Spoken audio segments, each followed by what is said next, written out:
Dia nggak tahu masih dunia ini luas. Dunia ini bukan seperti selera daun kelor, Bapak Ibu.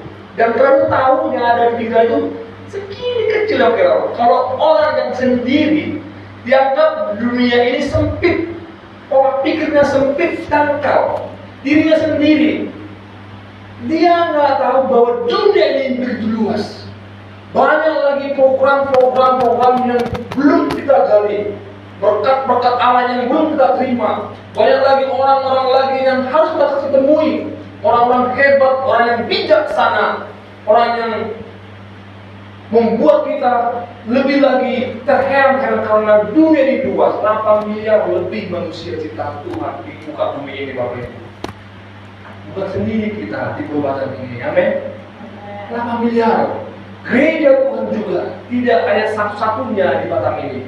165 gereja di Batam ini. Karena kita saling membutuhkan satu dengan yang lain.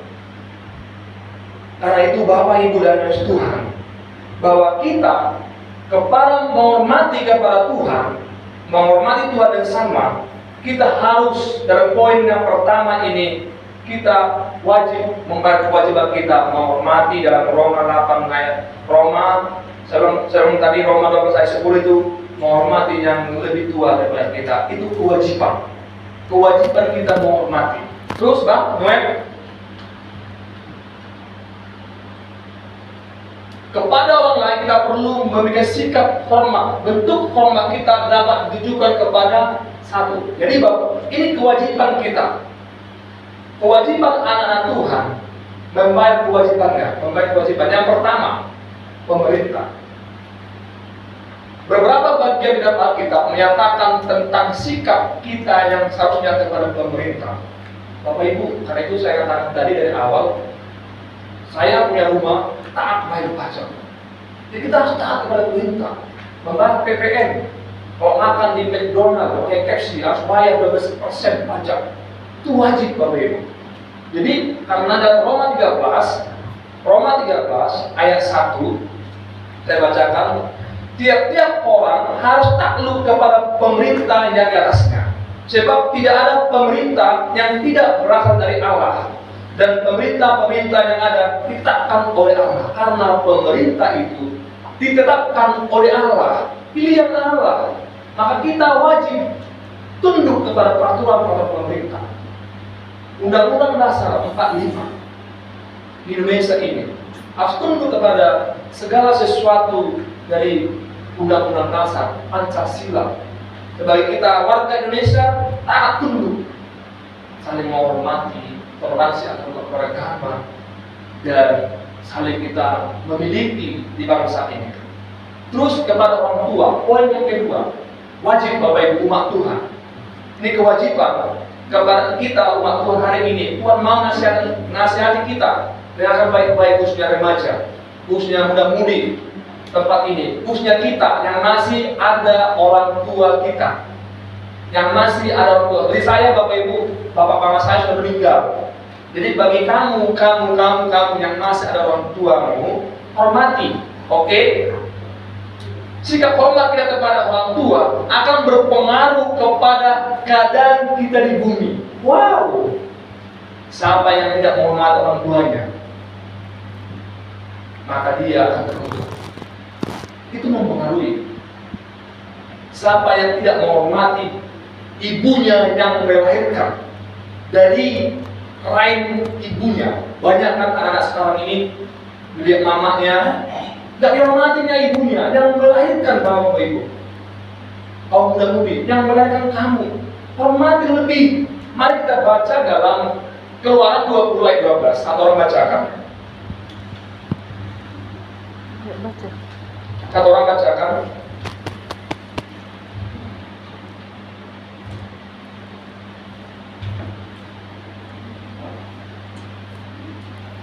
Satu orang bacakan.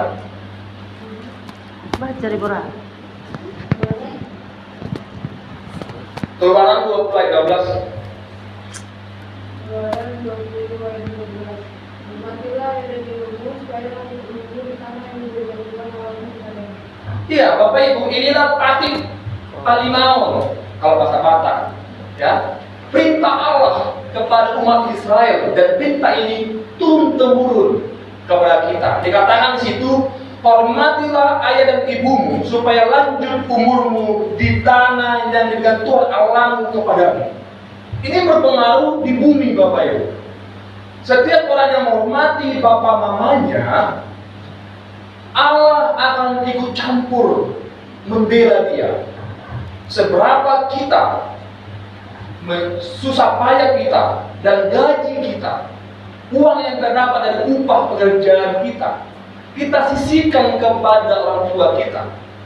Kita berikan kepada orang tua kita tanda hormat kita kepada beliau, orang tua yang melahirkan, bapak yang menyekolahkan. Maka kita menyisihkan Bapak Ibu, kita berikan ini dari hasil pekerjaanku kepada bapak mama. Tak seberapa, maka disitulah tanda hormat kita kepada orang tua. Dan yang kedua, kita mengasihi karena kita di tanah perantauan, ya. Maka yang kedua, kita saling memberi informasi kepada orang tua. Kalau kita tidak bisa memberi uang, maka kita perlu menginformasi, itu telepon. Bagaimana kabarmu, Pak? Ma? Dan inilah yang membuat kita nantinya, Bapak Ibu, kewajiban kita harus menghormati orang tua. Efesus pasal 6 ayat 1 dan 3. Efesus pasal 6 ayat 1 dan 3. Orang bacakan lagi. Efesus 6 ayat 1 sampai 3, demikian firman Tuhan. Hai anak-anak, taatilah orang tuamu di dalam Tuhan, karena demikianlah yang benar. Hormatilah ayahmu dan ibumu. Ini adalah suatu perintah yang penting, seperti yang nyata dari janji ini, supaya kamu berbahagia dan panjang umurmu di bumi. Bapak Ibu dan Tuhan, inilah perintah yang wajib bagi kita. Hormatilah orang tuamu. Karena di dalam hal ini kita harus lebih lagi mengerti bahwa ini kewajiban kita sebagai anak. Inilah kewajiban kita sebagai anak. Saya sampai hari ini, Bapak Ibu, sangat rindu sekali. Ya, untunglah masih hidup orang mertua saya, masih kami bisa berhubungan telepon. Hari ini terkadang saya masih mimpi-mimpi, Bapak Ibu, kepada mama saya. Terkadang saya masih terbawa mimpi. Rindu sekali hati ini untuk menyapa, untuk memberikan yang kepada saya. Saya rindu contoh yang berikan uang kepada orang tua saya. Tetapi apa daya, orang tua sudah mati. Orang tua saya sudah dipanggil Tuhan. Karena itu, saudara terkasih, hai anak-anak, taatilah orang tuamu di dalam Tuhan. Karena haruslah demikian. Katakan amin. Bagi kita harus, itu kewajiban kita. Hormatilah orang tuamu. Karena harus demikian. Hormatilah ayahmu dan ibumu. Itulah suatu perintah yang penting, seperti yang nyata dari janji ini, supaya kamu berbahagia dan panjang umurmu di bumi. Katakan kami sekali lagi. Inilah bukti dari kita mengasihi orang tua. Itu kewajiban kita, saudara terkasih. Itu kewajiban kita menghormati orang tua kita. Yang ketiga, pemimpin rohani. Inilah kewajiban kita sebagai anak-anak Tuhan. Ada yang pertama, poin yang pertama tadi itu adalah kepada manusia membuat kewajiban, yaitu A-nya pemerintah, B-nya orang tua. Yang ketiga, C, pemimpin rohani, otoritas seperti pendeta, atau seperti gembala jemaatmu, atau gembala jemaat seperti saya, gembala jemaat tempat ini. Kita harus menghormati pemimpin rohani. Katakan amin. Orang-orang yang memberikan pimpinan dan ajaran secara rohani layak dihormati. Bapak Ibu, karena itulah jati diri kita juga sebagai jemaat Tuhan. Kalau kita tidak menghormati pemimpin rohani, di manakah rasa hormatmu kepada orang lain nantinya? Yang memimpin kita bukan menghormati, maka Sebab akibatnya timbal baliknya juga orang tidak akan menghormati kita. Kalau kita tidak menghormati pemerintah, orang tua, dan pemimpin rohani, atau pemimpin, atau kamu bekerja dalam perusahaan, ada supervisor, leader, ada manajer. Kalau kamu tidak menghormati pemimpinmu di perusahaan itu, bagaimana mungkin supervisor, manajermu menghormati kamu? Itu ada timbal baliknya, sebab akibatnya. Karena itu di saat kita menyapa orang lebih tua, orang yang lebih dia sebagai leader di situ, harus kita hormati. Dan lebih khusus pemimpin rohani kita. 1 Timotius pasal 5:17. 1 Timotius pasal 5:17.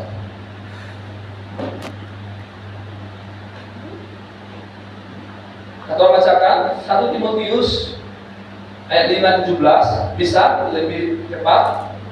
Ayo Bapak Ibu. 1 Timotius pasal 5 ayat 17.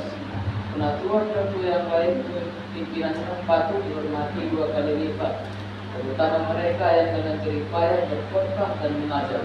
Iya Bapak Ibu, harus lebih kita hormati 2 kali lipat. Saya mau bilang hormat Bapak Ibu, tetapi di dalam itu lebih lagi memang harus kita hormati. Dan saya menghormati Tuhan Yesus sebagai pemimpin gereja dan sebagai gembala jemaat. Saudara menghormati saya, saudara melihat yang engkau hormati itu bukan saya, tetapi itu Tuhan. Karena disitulah berkat Allah dari kepala, dari rambut kepala Harun turunlah berkat-berkat sampai ke jenggot, sampai ke ujung leher. Kalau ada umat Tuhan tidak menghormati gembalanya, berkat itu tidak sampai. Berkat itu akan mengalir kepada orang yang menghormati. Berkat yang membuat di dalam gereja kita saling mengasihi, jika hormat kepada orang lain, saling menyapa, tidak ada ketersinggungan. Kita satu hati di dalam Tuhan, kita satu hati di dalam persekutuan, kita satu hati di dalam roh, kita satu hati di dalam pembaptisan di dalam Kristus Yesus Tuhan. Maka kita harus saling menghormati, itu kewajiban kita. Dan lebih lagi otoritas pemimpinmu, kau lebih 2 kali menghormatinya. Terutama mereka yang dengan jerih payah berkhotbah dan mengajar. Bapak Ibu, saudara harus menghormatinya. Bayangkan dialah tutormu yang membimbing kita. Dari kita umat Tuhan yang mengulung firman Tuhan, dididiknya kita Bapak Ibu. Aku sudah berdosa Pak. Engkau mengatakan kepada gembalamu, aku bagaimana nih Pak? Saya tidak bisa lagi. Saya malu sebenarnya. Dan gembala mengatakan, dosamu yang kuning. Firman Tuhan katakan, Yesus pernah berkata, hai anakku, dosamu diampuni. Dan gembala itu mengambil ayat itu, karena itu firman Tuhan, maka engkau bersyukur. Benar enggak itu Pak? Benar. Setelah itu engkau dibina, dibimbing, diajar oleh gembala oleh firman Tuhan. Maka kita yang dulunya berdosa mulai mengerti, oh terima kasih Tuhan. Terima kasih rupanya aku masih dikasihi Tuhan Allah. Engkau bersyukur, berterima kasih, dan engkau mendapat berkat, enggak lagi kutuk. Saat engkau mendapat berkat Tuhan dan dirimu engkau selalu enteng, oh terima kasih engkau bekerja seperti biasa, beribadah seperti biasa, bekerja, dan engkau mendapatkan anugerah itu. Tetapi ingat, di saat kita tidak menghormati gembala membimbing engkau, maka engkau juga akan mendapatkan sesuatu baliknya juga. Karena Bapak Ibu, jika kita menghormati hamba Tuhan 2 kali lebih lipat, berkatnya akan turun lagi. Tetapi jika kita tidak menghormati hamba Tuhan, orang yang cakap mengajar, maka kita juga akan mendapatkan sesuatu yang tidak baik. Karena dia telah melakukan kebaikan bagimu. Di ayat 18, bukankah tidak suci berkata, janganlah engkau memberebus lembu yang sangat menggigit, dan lagi orang bekerja patut mendapat upah. Jadi kita nggak boleh mengatai-ngatai hamba Tuhan. Jangan pernah Bapak Ibu umat Tuhan, saya tekankan mulai hari ini, jangan kau pernah mengatai-ngatai hamba Tuhan, khususnya gembala. Apalagi katakan ini Mesos pula Bapak Ibu. Lebih hebatnya pendeta lain itu pada pendeta kami katanya. Hati-hati Bapak Ibu. Jangan sekali-sekali kita mengata-ngatakan gembalamu. Jangan pernah sekali-sekali kau membuat tinta-tinta hitam. Mak, hati-hati iblis menangkap. Tangkapnya nanti tulisanmu, mulutmu yang bicara itu. Maka disitulah engkau akan lepas dari anugerah. Karena anugerah telah diberikan kepadamu, tetapi karena kita mengata-ngatai, maka anugerah melepas. Berkat itu melepas karena apa Bapak Ibu? Karena kita mengatakan gembala itu sebabnya kita mengata-ngatai Yesus. Berarti Yesus itu tidak ada artinya lagi. Karena Tuhan tidak salah pilih. Karena Tuhan tidak salah pilih memilih Musa.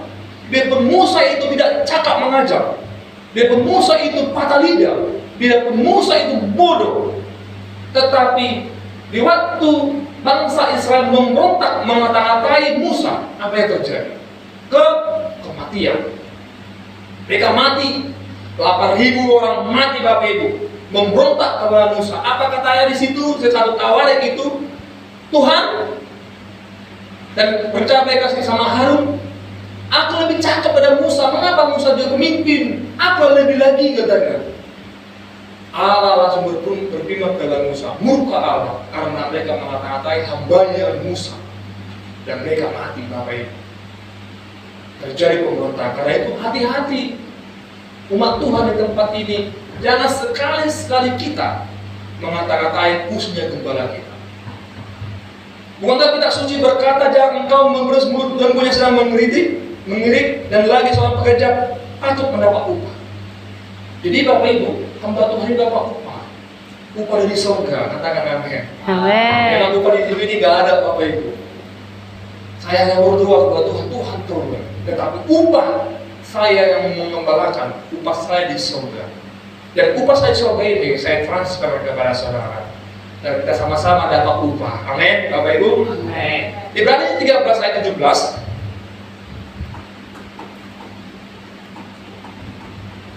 Ibrani 13 ayat 17 dikatakan oleh firman Tuhan, taatilah pemimpin-pemimpinmu dan tunduklah kepada mereka, sebab mereka berjaga-jaga atas jiwamu. Pemimpinmu berjaga-jaga, berdoa kepada umatnya. Musa berdoa kepada Israel. Waktu mereka keluar dari Mesir menuju tanah Kanaan, berdoa dipimpin agar mereka tidak ada yang mati rohani, mati secara rohani mereka. Begitu juga kita di tempat ini berdoa kepada beberapa kita umat Tuhan di sini. Saya, keluarga pastori berdoa, Tuhan tolong mereka Tuhan, agar mereka taat tunduk kepadamu Tuhan. Saya sebagai manusia biasa memohonkan kepadamu, sebagai gembala mereka Tuhan, Tuhan tolonglah umatmu Tuhan, nyatakan mujizatmu, agar mereka bisa rasakan kasih-Mu yang luar biasa. Taat tunduklah kepada gembala kita, sebagai orang-orang yang harus bertanggung jawab atasnya. Dengan jalan itu mereka akan melakukan dengan gembira, bukan dengan keluh kesah, sebab hal itu tidak akan membawa keuntungan bagimu. Tanggung jawab gembala itu besar Bapak Ibu. Itu wajib kepada umat, kepada manusia. Di poin pertama kepada manusia, khususnya kepada umat Tuhan GBI Immanuel Longsam Batam, harus taat kepada Tuhan. Karena itu tugas Tuhan dan kepada gembala.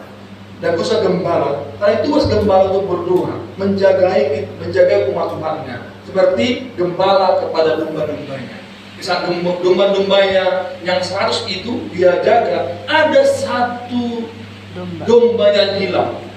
Bapak Ibu, menangis gembala itu. Dia tinggalkan 99 dombanya. Dia cari satu domba itu di dalam jurang yang dalam. Dia turun ke jurang itu untuk mengangkat dombanya. Dia datangi Bapak Ibu. Dan domba itu datang diangkatnya. Tetapi Bapak Ibu, manusia bukan domba, itu seperti perumpamaan. Tetapi manusia punya pikiran. Saat gembala datang, baru datang. Ayo bang, kata pula Pak Pendeta itu. Sikat pula aku jadinya. Kalau tadi hak kambing, kalau tadi domba, memang mereka punya instingnya, tapi kan Tuhan ciptakan manusia lebih dari binatang, Bapak Ibu. Dia tahu membuat argumen.